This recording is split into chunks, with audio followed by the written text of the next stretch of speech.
बिस्मिल्लाहिर्रहमानिर्रहीम। अस्सलाम वालेकुम। मेरा नाम है मदीहा जावेद। कैल कोर्स में मैं आप सबको वेलकम कहती हूँ। अभी तक जो सबसे मेन क्वेश्चन देखने में आया है वो ये कि बहुत से स्टूडेंट्स को ये पता नहीं चल पा रहा कि उन्हें ये प्रोग्राम कहाँ से डाउनलोड करना है। जिस भी पेज या ग्रुप के थ्रू ये लिंक आप तक पहुँचा है, आपने इस लिंक पर क्लिक करना है। आपके सामने ई मदरसा वेबसाइट ओपन हो जाएगी। जैसा कि आप देख सकते हैं, ई मदरसा वेबसाइट पर ट्यूटोरियल सेक्शन में कैल्क फोल्डर में आपके लिए फर्स्ट लेसन और इस प्रोग्राम का डाउनलोड लिंक मौजूद है। पेज स्क्रॉल डाउन करते हैं, डाउनलोड नाउ पर क्लिक करेंगे। आपके सामने मीडिया फाइल का पेज ओपन होगा। डाउनलोड पे क्लिक करेंगे। अगर आप IDM इस्तेमाल करते हैं तो आप स्टार्ट डाउनलोड पे क्लिक करेंगे और इस प्रोग्राम की डाउनलोडिंग स्टार्ट हो जाएगी। मेरे पास क्योंकि ये पहले से मौजूद है इसलिए मैं इसे कैंसिल करती हूँ। आज के इस लेसन में हम मेन मेन्यू बार में से फाइल ऑप्शन के तमाम मेन्यूज़ को कवर करेंगे, लेकिन उससे पहले मैं आप सबसे एक बात शेयर करना चाहती हूँ। इंटरनेट पर इस प्रोग्राम के बहुत से ट्यूटोरियल्स मौजूद हैं जो कि अरबिक, उर्दू और फ़ारसी लैंग्वेज में हैं। ये टेक्स्ट ट्यूटोरियल्स भी हैं और वीडियो ट्यूटोरियल्स भी हैं। वो असातिज़ा हज़रात जो ये ट्यूटोरियल्स बना रहे हैं वो फर्स्ट लेसन से ही आपको इसमें लिखना स्टार्ट करा देते हैं। उस सूरत में आप सिर्फ उतना ही सीख पाते हैं जितना कि उस एक लेसन में इस प्रोग्राम का इस्तेमाल किया जाता है। हमारा मकसद आपको इस प्रोग्राम में एक्सपर्ट बनाना है ताकि आप प्रोफेशनल तरीके से काम करना सीख सकें। इस कोर्स को डिज़ाइन करते हुए हमने मुख्तलिफ़ किस्म के लोगों को मद्देनज़र रखा है। वो लोग जिनको शायरी बहुत पसंद है और वो अपनी पसंदीदा शायरी को बहुत ही खूबसूरत स्टाइल में लिखना चाहते हैं और अपने दोस्त अहबाब में शेयर करना चाहते हैं।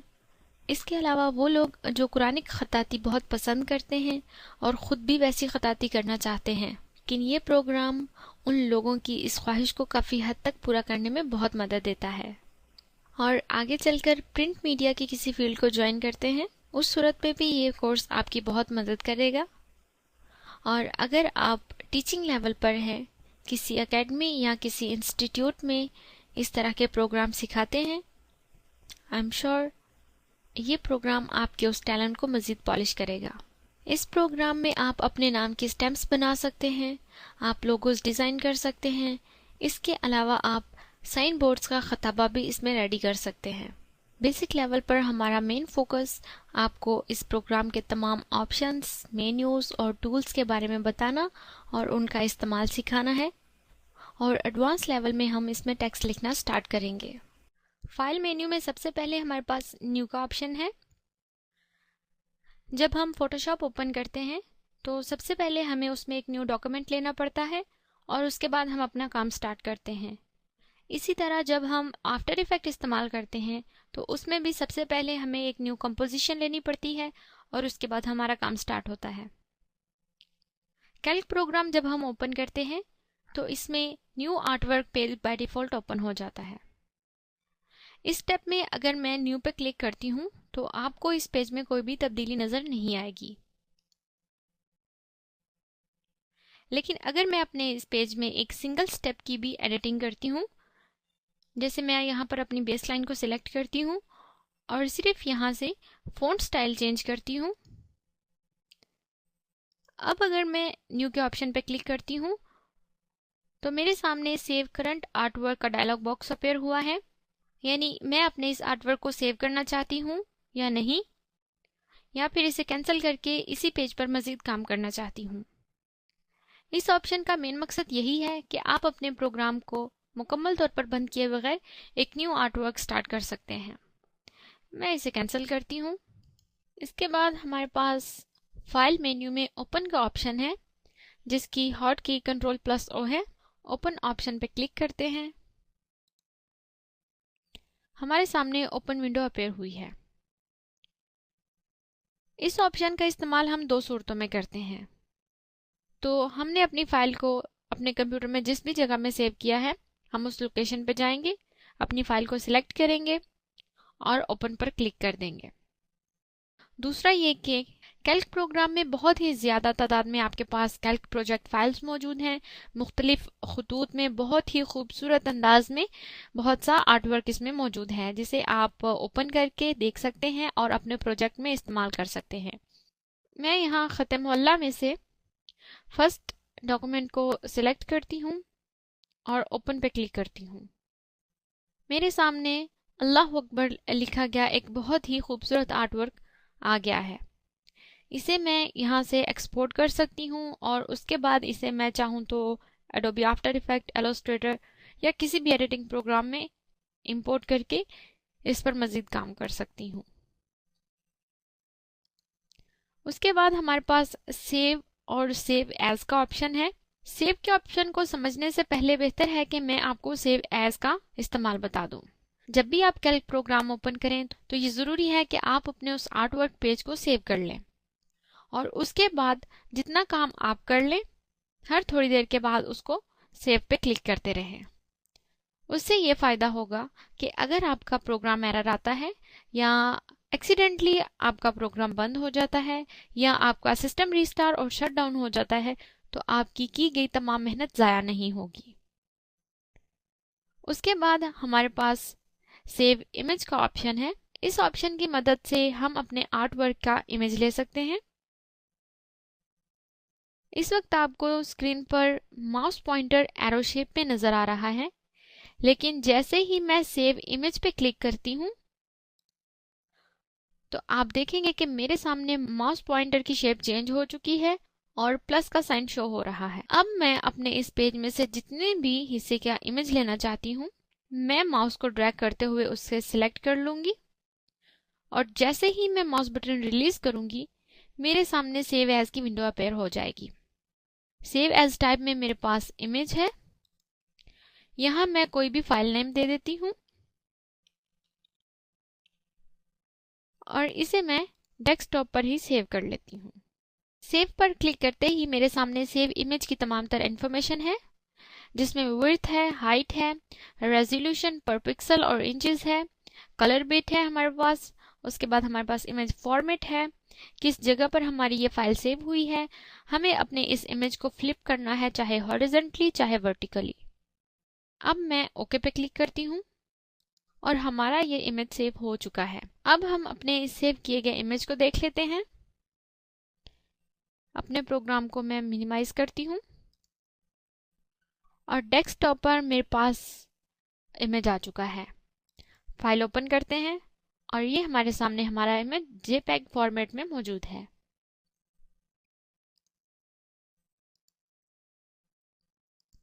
इसके बाद हमारे पास सेव स्टाइल का ऑप्शन है, जिसकी हॉट की Ctrl+Y है। सेव स्टाइल पे क्लिक करते हैं और हमारे सामने पंक्चुएशन एंड क्रिंग्स का डायलॉग बॉक्स अपेयर हुआ है, जिसमें हम पंक्चुएशन एंड क्रिंग्स की सेटिंग को चेंज कर सकते हैं।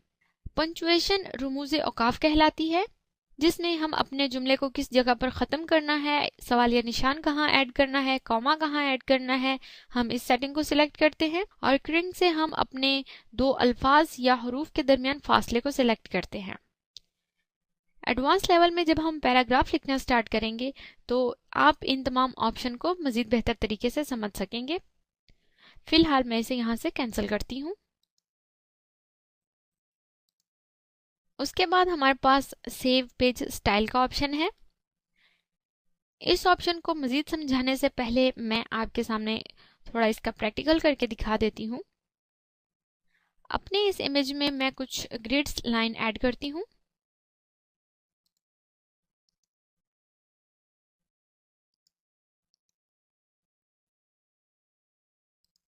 ओके, ये पेज स्टाइल स्पेशली उस वक्त हमारे काम आता है जब हम कुरान पाक का कोई पारा लिख रहे हैं या कोई लंबी सूरत लिख रहे हैं, या हमें इस चीज़ का पता है कि जो काम हम कर रहे हैं इसमें हमें एक से ज़्यादा पेजेस का इस्तेमाल करना होगा।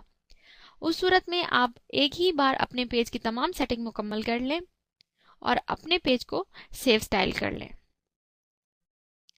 इसका फ़ायदा ये होगा कि नेक्स्ट टाइम जब भी आप अपना वो स्पेसिफिक काम स्टार्ट करेंगे आपको दोबारा से अपने पेज की तमाम सेटिंग नहीं करने पड़ेगी और आपका बहुत सा टाइम बच जाएगा।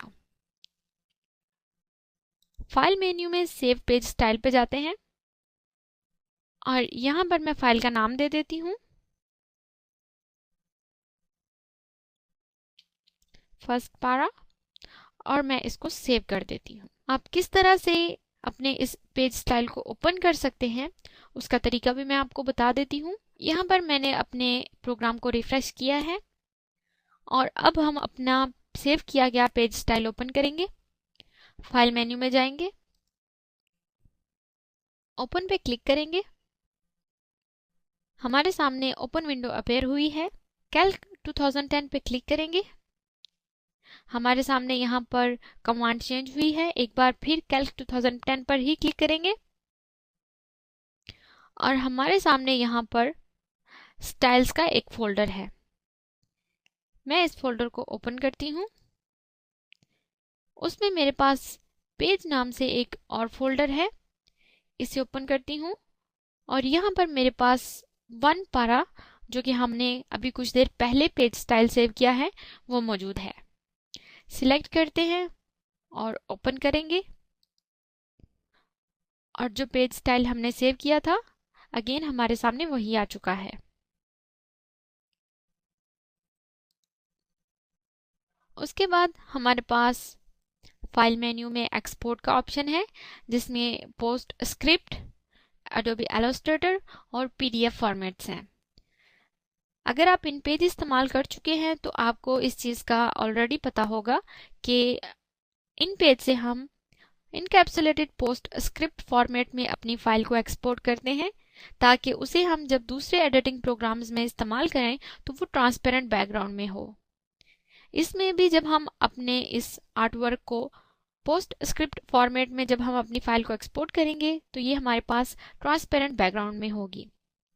एडोबी इलस्ट्रेटर का ये फायदा होगा कि हम अपने आर्टवर्क को दोबारा से एडिट कर पाएंगे। पीडीएफ फॉर्मेट में भी हमारे पास ये आर्टवर्क ट्रांसपेरेंट बैकग्राउंड में होगा। उसके अलावा इसे हम फोटोशॉप में और बाकी एडिटिंग प्रोग्राम्स में भी इंपोर्ट कर पाएंगे। आने वाले लेसन्स में हम इंशाल्लाह इन तीनों ऑप्शन का आपके सामने प्रैक्टिकल करके दिखाएंगे। उसके बाद हमारे पास प्रिंट का ऑप्शन है, जिसकी हॉट की Ctrl+P है। क्लिक करते हैं, हमारे सामने प्रिंट की विंडो अपेयर हुई है। यहाँ से हम अपने आर्टवर्क को प्रिंट करने के लिए सेटिंग मुकम्मल करके प्रिंट कर लेंगे। ओरिएंटेशन में आपके पास पोर्ट्रेट और लैंडस्केप है। हमारे पास पेज टाइप है, पेज का साइज हमारे पास मिलीमीटर्स में आ रहा है। उसके बाद हमारे पास कुछ ग्रिड लाइंस आपको नजर आ रही हैं। यहाँ से हम अपने आर्टवर्क को मूव करके अपने पेज के मुताबिक सेट कर सकते हैं। पेज में हमारे पास लेफ्ट मार्जिन और टॉप मार्जिन मौजूद है। उसके अलावा हमें कितने पेजेस प्रिंट करने हैं वो यहाँ पर हम लोग लिख सकते हैं। टाइटल में हमारे पास फ्रॉम टू और ओवरलैप मिलीमीटर्स में है। सेटअप मुकम्मल करने के बाद आप प्रिंट के बटन पर क्लिक कर सकते हैं। आप इस बात का जरूर ख्याल रखिए कि जब आप अपने आर्टवर्क को प्रिंट कर रहे हो तो आपका प्रिंटर आपके कंप्यूटर से अटैच हो। मैं इस विंडो को क्लोज करती हूँ।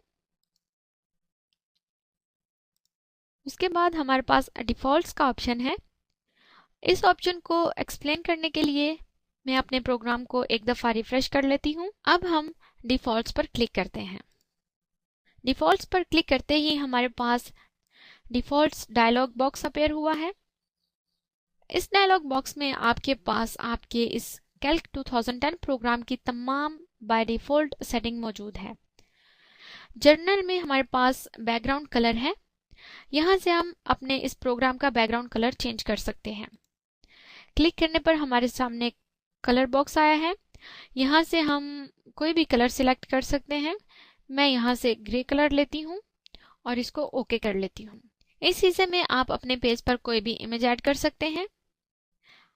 जो भी इमेज आप ऐड कर रहे हैं उसको स्ट्रेच करना है या इनक्लोज इमेज रहने देना है, उसकी सेटिंग आप यहाँ से चेक और अनचेक कर सकते हैं।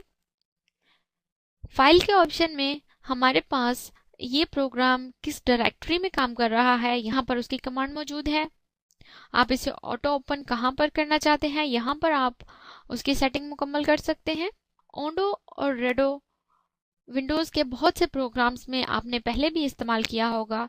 इसके अलावा ये ऑप्शन फोटोशॉप में, आफ्टर इफेक्ट में, एमएस ऑफिस के तमाम प्रोग्राम्स में मौजूद है। काम करते हुए आपसे कोई गलती हो जाती है तो आप उसको रिमूव करके उससे पिछले स्टेप पर जा सकते हैं। यहाँ पर हम अपने उस लेवल को सिलेक्ट कर सकते हैं कि हम कितने लेवल पीछे जा सकते हैं। जब भी आप कैल्क 2010 प्रोग्राम लॉन्च करते हैं तो हमारे पास उसका जूम परसेंटेज 50 है। यहाँ से हम कोई भी वैल्यू सिलेक्ट कर सकते हैं। उसके बाद यहाँ पर मेरे पास शो रूलर चेक है, ऑटो रिफ्रेश चेक है, sort lines before edit check है। यहाँ से आप अपनी मर्जी के मुताबिक ऑप्शंस को चेक और अनचेक कर सकते हैं। मैं अपनी फिलहाल यहाँ की गई सेटिंग को ओके करती हूँ और अपने प्रोग्राम को बंद करती हूँ।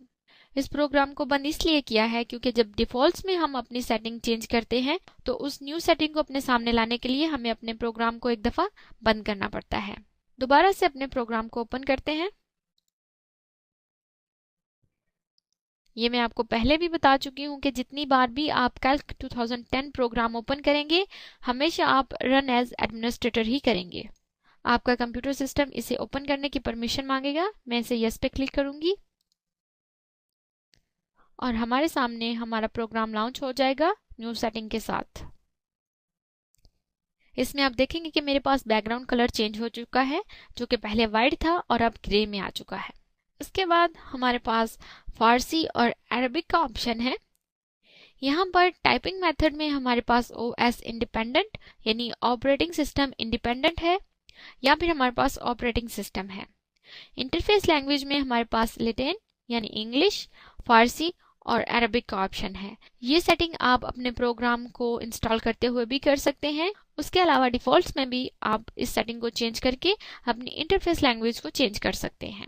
Activate Calc keyboard by default uncheck होता है, लेकिन मैं क्योंकि इसमें काम करती हूँ इसलिए मैंने इसे चेक किया हुआ है।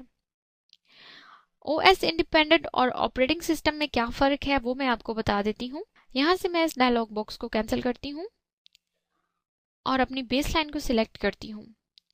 राइट क्लिक करके हम प्रॉपर्टीज में जाएंगे।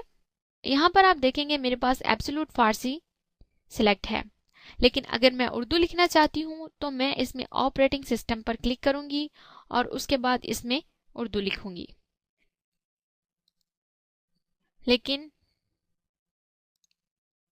अगर मैं यहाँ पर ऑपरेटिंग सिस्टम को सिलेक्ट कर लेती हूँ और उसके बाद अपनी सेटिंग को ओके करती हूँ तो नेक्स्ट टाइम जब मैं कुछ भी प्रॉपर्टीज में जाके ऐड करूंगी तो मेरे पास ऑपरेटिंग सिस्टम ही सिलेक्ट आएगा। मुझे दोबारा से सेटिंग को चेंज करना नहीं पड़ेगा। इसको क्लोज करते हैं।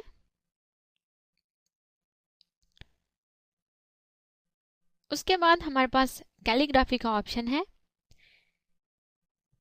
स्पेसिंग इन पॉइंट्स, यहाँ पर आपको अरबिक कैलीग्राफी के मुख्तलिफ खतूत के नाम नजर आ रहे हैं। उसके सामने आपको लेटर्स और वर्ड की सेटिंग नजर आ रही है। लेटर्स यानी कि हुरूफ और वर्ड्स यानी कि अल्फाज। इस हिस्से में हम दो हुरूफ या दो अल्फाज के दरमियान फासले को सेट करते हैं।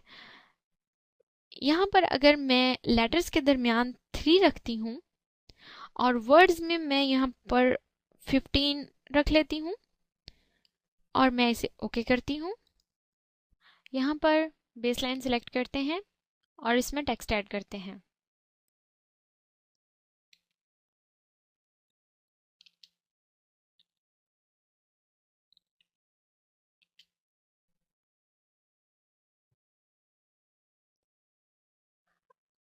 यहाँ पर आप देखेंगे मेरे पास हरूफ के दरमियान भी फासला बड़ा है और दो अल्फाज के दरमियान भी फासला बड़ा है। अब हम अपनी सेटिंग को दोबारा से चेंज करते हैं। फाइल मेन्यू, डिफॉल्ट्स, कैलीग्राफी और यहाँ पर हम अगेन 0.5 वैल्यू रखते हैं और यहाँ पर 1 करते हैं और अब हम इसे ओके करते हैं। ओके करने के बाद हम अपनी सेकंड बेसलाइन को सिलेक्ट करते हैं और इसमें एक टेक्स्ट ऐड करते हैं।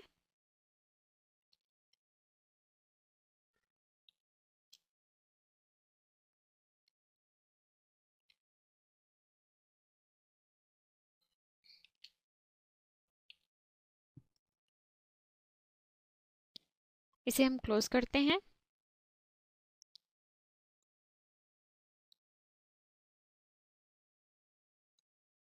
ओके, यहाँ पर आप देख सकते हैं कि हमारे पास नमाज कायम करो, हुरूफ के दरमियान फासला ज़्यादा है और अल्फाज के दरमियान भी फासला ज़्यादा है। लेकिन जब हमने लिखा कि ज़कात दो, इसमें हमारा टेक्स्ट बिल्कुल नॉर्मल राइटिंग में लिखा गया है। उसके बाद हमारे पास डिफ़ॉल्ट्स में, कैलीग्राफी में डॉटिंग एंड किरिंग्स की ऑप्शंस हैं। यहाँ पर इस वक्त ये ऑटो डिफ़ॉल्ट्स हैं। अदर शेप 1 और वैलिड शेप भी 1 है। इस सेटिंग के बारे में हम पैराग्राफ लिखते हुए आपको ज़्यादा बेहतर तरीके से समझाएंगे। टूल बार में हमारे पास इंटरफेस में शो होने वाले तमाम बटन्स हैं। आप इन्हें यहाँ से चेक अनचेक करके इन्हें इंटरफेस पर शो और हाइड कर सकते हैं। पेपर में हमारे पास पेपर साइज सेलेक्ट करने का ऑप्शन है। उसके अलावा विड्थ और हाइट हमारे पास मिलीमीटर्स में है। ड्रॉ पेपर लाइन भी मौजूद है। पेज और लाइन में हमारे पास बेस लाइन की सेटिंग है, जिसमें top margin, right margin, length, line spacing और कैल्क प्रोग्राम ओपन करते ही हमारे पास बाय डिफॉल्ट 2 लाइंस शो होती हैं। हम यहाँ इनकी तादाद ज़्यादा भी कर सकते हैं। फ़ॉन्ट हमारे पास नस्तलिक ओपन होता है, कलर ब्लैक है और साइज बाय डिफॉल्ट हमारे पास 20 रहता है। पेज स्टाइल इस वक्त नन सेलेक्ट है, लेकिन अगर आपने अपना कोई पेज बनाया है, फर्स्ट पारा जो कि अभी थोड़ी देर पहले हमने पेज स्टाइल बनाया है, अगर आप इसे सिलेक्ट करते हैं तो जब भी आप अपना प्रोग्राम ओपन करेंगे आपके पास यही बाय डिफॉल्ट पेज ओपन होगा। इसे हम कैंसिल करते हैं। फाइल मेन्यू में हमारे पास डिफॉल्ट्स के बाद शॉर्टकट का ऑप्शन है। क्लिक करने पर हमारे सामने शॉर्टकट डायलॉग बॉक्स अपीयर हुआ है। जैसे हम फोटोशॉप में, आफ्टर इफेक्ट में, इलस्ट्रेटर में और माइक्रोसॉफ्ट के बहुत से प्रोग्राम्स में हम लोग खुद से अपनी मर्जी से अपने शॉर्टकट्स क्रिएट कर सकते हैं, बिल्कुल इसी तरह इस प्रोग्राम में भी आप अपने शॉर्टकट्स बना सकते हैं। फाइल मेन्यू में अगर मुझे ओपन की हॉट की चेंज करनी है तो मैं इस पर सिलेक्ट करूंगी, शिफ्ट को चेक कर लेती हूँ और मैं इसे ओके करती हूँ। मेरे पास कंट्रोल प्लस ओ की जगह शिफ्ट प्लस ओ आ चुका है। इस तरह से आप अपनी सहूलत के मुताबिक बाकी भी हॉटकीज चेंज कर सकते हैं। कीबोर्ड लेआउट के ऑप्शन में हमारे पास कीबोर्ड की सेटिंग है। इंशाल्लाह आने वाले लेसन्स में हम अपना कीबोर्ड खुद रेडी करेंगे और उसे इस्तेमाल भी करना सिखाएंगे। फिलहाल मैं इसे कैंसिल कर देती हूँ।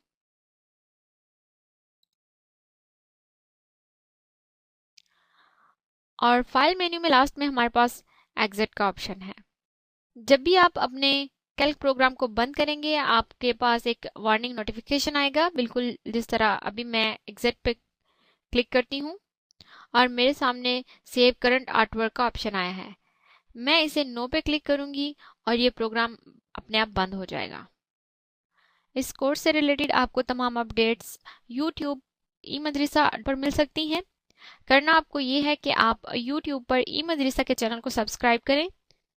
इसके अलावा आपको ई मदरसा की तमाम अपडेट्स facebook.emadrisa.com से भी मिल सकती हैं।